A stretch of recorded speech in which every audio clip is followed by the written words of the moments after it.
नमस्कार दोस्तों, स्वागत है आप सभी के ऐसी क्लासेस पे। तो दोस्तों आज हम लोग पढ़ने वाले हैं 2017 का फोर्थ सेमेस्टर का जो प्रीवियस ईयर क्वेश्चन है उसको करने वाले हैं। 2016 का पेपर हमने सॉल्व कर लिया है, उसको आप लोग जाकर देख सकते हैं। तो चलिए आते हैं 2017 का पेपर पे। सबसे पहला क्वेश्चन देखिए, यहाँ पे लिखा है कि 3 सही 3/8 की पावर 1/3 है, इसका मान हमें बताना है। तो सबसे पहले इस क्वेश्चन को क्या करेंगे हम लोग, पहले ये मिश्रित में है, इसको असामान्य में बदलिए। 8 3 24, 24 से 3 कितना हो गया 27, यानी हो गया 27/8 और इसकी पावर कितनी है 1/3।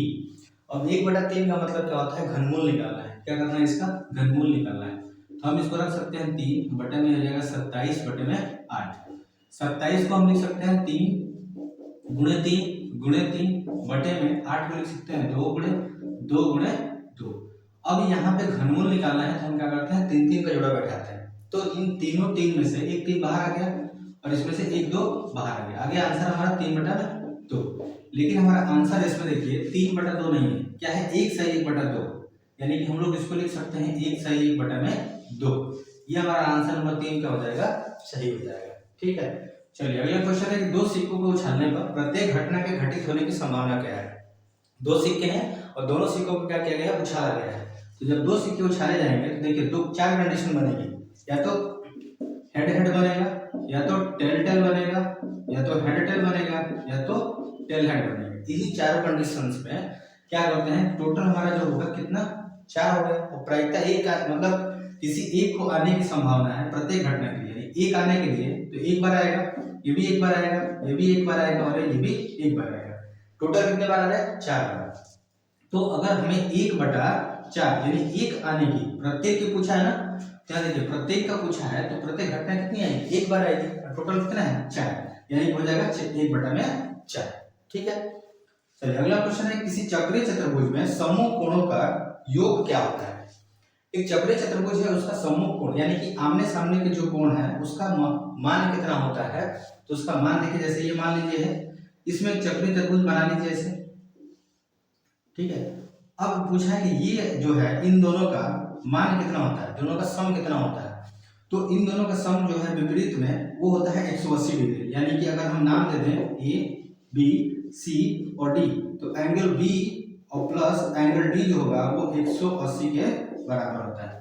ठीक है, आगे समझे। चलिए अगले क्वेश्चन पे लिखा है कि cos theta equal to 1/2 cosec square theta equal to क्या है, क्या होगा। सबसे पहले देखिए cos थीटा का वैल्यू दिया है कितना 1/2, यानी कि अगर हम देखें तो cos थीटा इक्वल टू 1/2 मान होता है किसका, 60 डिग्री का। कितने डिग्री का, 60 डिग्री का मान होता है। तो उसी तरह से cosec थीटा ये हो गया। अब हमें थीटा की वैल्यू पता चल गई, यानी कि थीटा इक्वल टू हम कह सकते हैं, यानी कि cos 60 का मान होता है तो cos से cos कट जाएगा तो थीटा का मान कितना हो गया 60 डिग्री।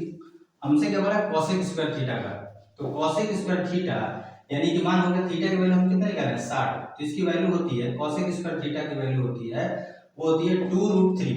कितनी होती है 2√3। अब यहाँ पे स्क्वायर लगा हुआ है तो हम 2√3 का स्क्वायर कर देंगे तो कितना होगा, 2 दूनी के 4 और ये 3√3 यानी 3 3 का 9 होगा और 9 का वर्गमूल कितना हो जाएगा 3, यानी हमारा आंसर आ जाएगा 4/3। ठीक है, अब यहाँ से देखिए संख्या दिया है 8 19 13 10 11 13 10 13 8 0 10 और 10 में बहुलक बताना है। बहुलक का मतलब ये होता है कि वह संख्या जो सबसे ज्यादा बार रिपीट हुई है, सबसे ज्यादा बार आई हो उस श्रेणी में। तो श्रेणी में देखिए सबसे ज्यादा बार दिख रहा है 10 एक बार, 2 बार, 3 बार, 4 बार, 5 बार, यानी कि 5 बार आया है, इसका बहुलक क्या हो जाएगा 10। जो भी संख्या जितनी बार आई होगी उसको क्या कर देंगे हम लोग, उसका बहुलक बताते हैं। अब इसे गिनने के लिए क्या करेंगे, या तो इसको बढ़ते क्रम या तो घटते क्रम से सजा लीजिए, जो जितनी बार आया होगा पता चल जाएगा। ठीक है, चलिए अगले क्वेश्चन पे चलते हैं। चलिए दोस्तों अगला क्वेश्चन है x²/5 बराबर 20 का मान बताना है, इसमें x की वैल्यू बतानी है। तो देखिए ये अगर x² बराबर ये किधर है भाग में, इधर आएगा तो क्या बनेगा गुणा में। तो अब यहाँ पर 20 गुणे क्या कर सकते हैं 5, तो यानी x² बराबर हो गया 100 हो गया। लेकिन x² जो है अगर स्क्वायर जब हटेगा तो 100 के ऊपर क्या बना देगा करणी में, यानी अंडर रूट बना देगा। तो x बराबर क्या हो जाएगा √100 और 100 का वर्गमूल जो होता है 10, यानी हमारा आंसर कितना हो गया 10। ठीक है, अगला क्वेश्चन देखिए वृत्त की त्रिज्या दी हुई 2.1 सेंटीमीटर, फिर वृत्त का क्षेत्रफल ज्ञात कीजिए। ठीक है। तो अगर वृत्त का जो क्षेत्रफल होता है वो होता है पाई आर स्क्वायर, ठीक है। पाई की वैल्यू होती है 22/7 गुणे आर का स्क्वायर कितना है, यानी 3.2.1 गुणे 2.1 बटा में हटा देंगे तो नीचे आएगा 10, इसको हटाएंगे तो बटा में 10, क्योंकि दशमलव के बाद जितनी संख्याएं रहती है उतना ही जीरो नीचे उतरता है, ठीक है। तो अब यहाँ से कटा दीजिए, 7 से कटा दीजिए, 7 3 का 21 कट गया। 2 से अगर कटाना चाहे तो 2 5 10, 2 से कटा सकते हैं 11 बार में, ठीक है। अब यहाँ से कोई कटने वाला नहीं दिख रहा है तो एक काम कीजिए, इसको गुणा करा दीजिए। 21 दिया होगा 63 और 63 में 11 से गुणा कर दीजिए, ठीक है। तो 63 में जब 11 से गुणा करेंगे तो 63 गुणे 11 जब करेंगे तो 11 के 33 के 3 हासिल 3, 11 से 66, 66 में 3 जोड़ेंगे तो हो जाएगा 69, यानी हो गया 69 बटा ये हो गया 693 अपान में। अब ये 10 गुणे 5 कर देंगे तो कितना हो जाएगा, 10 बचे 50, ये हो गया हमारा 50। अगर इसको भाग देना चाहे तो भाग दे सकते हैं, वरना ये हमारा क्या हो जाएगा, आंसर हो जाएगा, ठीक है। इसको भाग देंगे तो आ जाएगा, बस हमें क्या करना था, पाई आर स्क्वायर की वैल्यू रखनी है और यहाँ से क्षेत्रफल निकल जाएगा, ठीक है। चलिए अगला क्वेश्चन, यदि किसी त्रिभुज के तीनों बाह्य कोण 80 डिग्री, 90 डिग्री और 120 डिग्री है तो चौथे कोण का मान बताइए। मान लीजिए ये हमारे पास एक चतुर्भुज है, ठीक है। अब इस चतुर्भुज का कह रहा है कि बाह्य कोण दिया गया है सबका, ठीक है, बाह्य कोण दिया गया है। तो मान लीजिए कि बाह्य कोण ये और ये हो गया बाह्य कोण। अब यहाँ से जब बाह्य कोण हो गया तो एक का 80, एक का 100 और एक का 120 है, तो बाह्य कोणों का जो सम होता है वो 360 डिग्री होता है सबका। तो हम क्या करेंगे, 80 + 100 + 120 बराबर क्या रख देंगे, 360। लेकिन हमें चौथा कोण भी निकालना है, तो चौथा कोण क्या मान लेंगे, x मान लेंगे। अब यहाँ से चौथा कोण निकालने के लिए क्या करेंगे, सबको प्लस करेंगे। तो 120 में जैसे ये जोड़ेंगे तो कितना हो जाएगा, 220, 220 में 80 जोड़ देंगे तो बन जाएगा 300, यानी 360 - 300 जब हम कर देंगे तो हमारा आंसर आ जाएगा 60 डिग्री, यानी x की वैल्यू, यानी चौथा जो कोण आएगा वो कितने डिग्री का होगा, 60 डिग्री का, क्योंकि जो बाह्य कोण होता है सभी का कितना होता है, 360 डिग्री का सम होता है। अगला क्वेश्चन है कि 10 - 5x बराबर 1 - 2x का वैल्यू बताइए। सबसे पहले देखिए 10 है और ये क्या है, माइनस में उधर जाएगा तो क्या बनेगा, प्लस में, ये प्लस में जाएगा तो माइनस बनेगा। तो 10 में से 1 घट जाएगा, माइनस तो पहले से था और ये जाकर उधर बन गया 5 में x प्लस में, ठीक है। अब यहाँ से देखिए 10 में से 1 गया कितना बचेगा, 9 बराबर, ये है माइनस में, ये है प्लस में, तो प्लस में से माइनस वाला घट जाता है। हमेशा याद रखिए जब दो अपोजिट साइन आए तो बड़े में से छोटा घट जाता है और बड़े वाले का साइन लग जाता है। तो बड़ा चीज है 5, 5 में से क्या हो जाएगा, 2 घट जाएगा तो कितना बचेगा, 3, और प्लस का है तो प्लस 3x। अब x की वैल्यू निकालनी है तो 9 बटा में कितना हो जाएगा, 3, 3 से घटा देंगे 3 बार में, यानी हमारा आंसर आ जाएगा 3, यानी x का मान कितना आ गया, 3। अगला 10 नंबर क्वेश्चन है, कह रहा है एक शंकु है, एक शंकु का आधार की त्रिज्या दिया है 3.5। अब ये मान लीजिए एक शंकु है, ठीक है। अब इस शंकु की आधार दिया हुआ है, त्रिज्या दी हुई है कितना, 3.5। अब यहाँ से हाइट भी इसकी दी हुई है, ऊंचाई दी हुई है कितना, 12 सेंटीमीटर। तो हमें पूछा है कि इसका आयतन बताइए। तो आयतन का सूत्र होता है, शंकु का जो आयतन होता है उसका सूत्र होता है 1/3 पाई r²h, ये होता है आयतन का सूत्र। ये आपको क्वेश्चन एक जरूर मिलेगा आपको क्षेत्रफल से, चाहे आयतन निकालने के लिए शंकु का, चाहे क्षेत्रफल निकालने के लिए, चाहे इसका एल निकालने के लिए, स्ट्रेट लाइन जो होती है।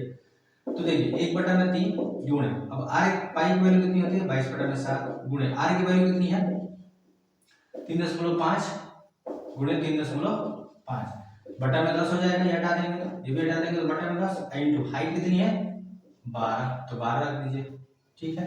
अब ऐसे देखिए कट रहा है संख्या, 7 से कट जाएगा, 7 5 35, 5 से कटा दीजिए 5 दूनी 10, फिर 2 से कटा दीजिए 11 बार में, 3 से कटा दीजिए 4 बार में, फिर यहाँ से देखिए 2 से 2 दूनी के 4, 2 से 5 बार में, 5 से 7 बार में, तो कितना हो गया 7 दूनी 14, 14 के 11 में गुणा करा देंगे तो आ जाएगा 154 सेंटीमीटर। अब ये कटाना आप खुद भी कर सकते हैं जैसे मर्जी, क्योंकि कटाना जो है वो जरूरी नहीं है कि इसी तरह कटे, कहीं से भी कोई भी कटा सकते हैं। बशर्ते हमें बस याद रखना होगा कि आयतन का सूत्र क्या होता है, 1/3 पाई r² h होता है, ठीक है।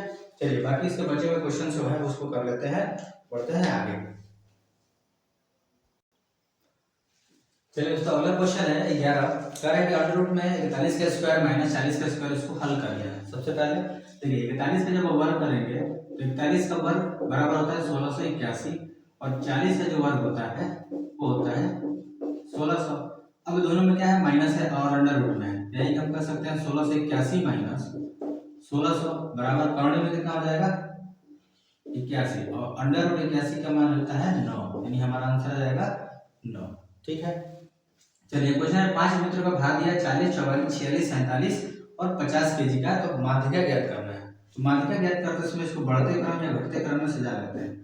तो बढ़ते क्रम में जैसे सजाएंगे तो हम देख रहे हैं कि 40, 44, 46, 47, 50 ये पहले से ही है 40, फिर 44, फिर 46, फिर 47 और 50, ये पहले से बढ़ते क्रम में है। तो n की वैल्यू क्या है, n बराबर है 1 2 3 4 5, यानी कि n की वैल्यू 5 है। तो माध्यिका ज्ञात करने का तरीका होता है, अगर विषम आए तो क्या करते हैं n+1/2वां पद। ठीक है, तो n क्या है 5, 5 में 1 जोड़ेंगे बटा में 2, यानी हो गया 6, 6 बटा में 2 से भाग देंगे तो 3, यानी तीसरा जो पद होगा वही हमारा क्या हो जाएगा माध्यिका। तो 1 2 3, यानी 3 जो है ये क्या है 46, यानी कि हम कह सकते हैं कि आंसर जो आ रहा है हमारा 46। ठीक है, चलिए अगले क्वेश्चन बोला है 2y minus 4y equal to 9, इसको क्या करना है, हमें हल करना है।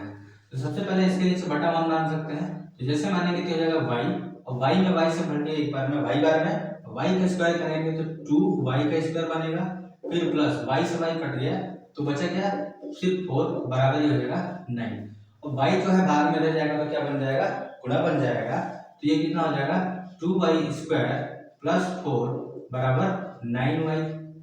अब यहाँ से देख रहे हैं ये प्लस में 9 है, इधर आएगा तो क्या बनेगा माइनस में, यानी कि 2y square minus 9y plus 4 बराबर 0। अब ये हमारे पास एक समीकरण बन गया। अब इसको हमें क्या करना है हल करना है। ठीक है, तो हल करना है तो देखिए इसको हल करते हैं हम लोग। इस क्वेश्चन को तब तक मिटा देते हैं। देखिए यहाँ पे क्या करना है, अब 9 को 4 का 2 में कराएंगे गुणा तो कितना हो जाएगा 4 दूनी 8। अब कोई ऐसी संख्या बतानी है जिसका इन दोनों का गुणा कराएं इन दोनों का तो 8 आ रहा है, यानी कि 8 लाना होगा 8y स्क्वायर, और साथ में दोनों का यानी कि 9y भी लाना होगा। तो अब क्या रख सकते हैं, ऐसा कौन सी संख्या रख सकते हैं जिसको गुणा कराने में कितना हो 8 आता हो और जोड़ने पे कितना आता हो 9 आता हो। ठीक है, तो हम इसमें क्या कर सकते हैं 8 गुणे 1 लिख सकते हैं। ठीक है, 8 गुणे 1, यानी कि अगर 8 को यानी 8y और यहाँ पे 1y रखें और ये 8y और y रखें तो इन दोनों को गुणा कराएंगे तो कितना हो जाएगा 8y स्क्वायर बन जाएगा। इसको कराएंगे जोड़ेंगे तो अब देखिए यहाँ माइनस लाना है तो हम क्या कर सकते हैं दोनों को माइनस रख दें ताकि माइनस माइनस क्या बन जाएगा प्लस यहाँ बन जाएगा। ठीक है, तो अब यहाँ पे 8y यानी 2y स्क्वायर माइनस 8y फिर माइनस y फिर प्लस में 4। अब यहाँ से कॉमन क्या मिलेगा हमको, कॉमन मिलेगा 2y, क्या मिलेगा 2y कॉमन मिल जाएगा, एक y यहाँ बचा होगा माइनस यहाँ पे क्या बचा होगा 4, यानी कि हो जाएगा 4, ये ब्रैकेट में हो गया। अब यहाँ बाहर है माइनस यानी कुछ नहीं है तो 1 और ये माइनस है तो ये भी माइनस होगा तो y माइनस 4 ये भी हो गया। एक ब्रैकेट में हो गया 2y, यहाँ माइनस है तो ये हो जाएगा माइनस में 2 माइनस 1 एक ब्रैकेट में, और दूसरे ब्रैकेट में हो जाएगा y माइनस 4। अब यहाँ से क्या कर सकते हैं लिखेंगे इक्वल टू में 0 है तो 2y माइनस 1 इक्वल टू 0, तो 2y बराबर क्या हो जाएगा 1 आएगा, और y की वैल्यू निकालेंगे तो 1/2 एक हो जाएगा y बराबर 1/2। इसको रखते हैं तो y माइनस 4 बराबर 0, तो y बराबर क्या हो जाएगा 1 4 हो जाएगा। ये हमारे क्या हो जाएंगे आंसर हो जाएगा। ठीक है, चलिए अगले क्वेश्चन पे चलते हैं।